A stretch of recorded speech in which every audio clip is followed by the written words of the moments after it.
Welcome to Female Sexual Arousal Pattern Explained, but for purposes of clickbait, how women get horny.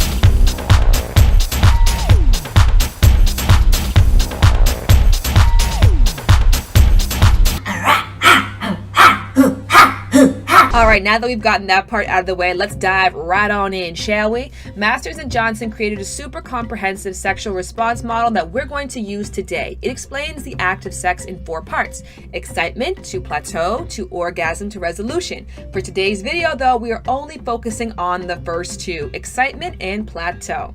During the excitement phase, a woman sees something or someone attractive. At this point, her pupils may dilate, her heart rate increases, her skin will flush, her lips may deepen in color and become larger in size. And this rush also reduces cognitive thinking, which is why in this phase, we often say and do things a little out of the ordinary for us. Now, most of us experience excitement several times a day, but usually nothing goes down and that kind of just goes away. When we actually engage with another human being, or we're on the computer and we see something particularly interesting, that is when we move into plateau phase.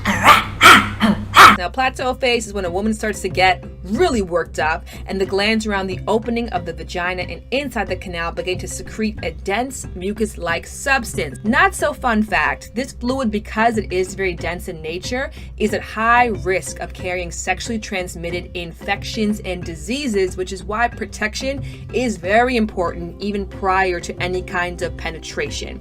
Now, during this time also, the nipples become erect, and most importantly, the vaginal canal lengthens, sometimes double, approximately 8 inches, and the muscles relax. I want to direct your attention over to terrible diagram number 2, where we'll talk about the clitoris.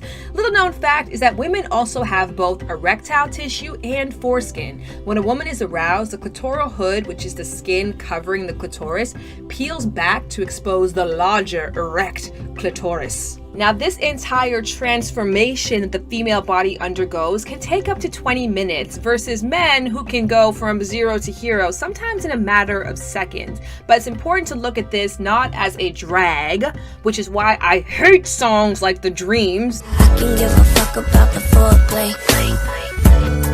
I want it now. But as something wonderful and fun, like a play that unfolds one beautiful act at a time. Also, what's super important is if you skip this part, a lot of women complain that sex is uncomfortable and painful. That's right, dry, tight, the cervix is hanging too low. And when sex is painful, it is not desired. When it's not desired, you end up not having a great reciprocal sex life. So now that you guys have the basic facts, I urge you, start asking questions or experimenting with your own body. How does your own sexual response cycle work? How does arousal work for you? How long does it usually take? And what do you need? All of these fun answers to these questions will allow you to get the most out of and enjoy the experience in order to get to the orgasm phase, which we won't cover in this video, but stick around, kids. You might learn a thing or two more.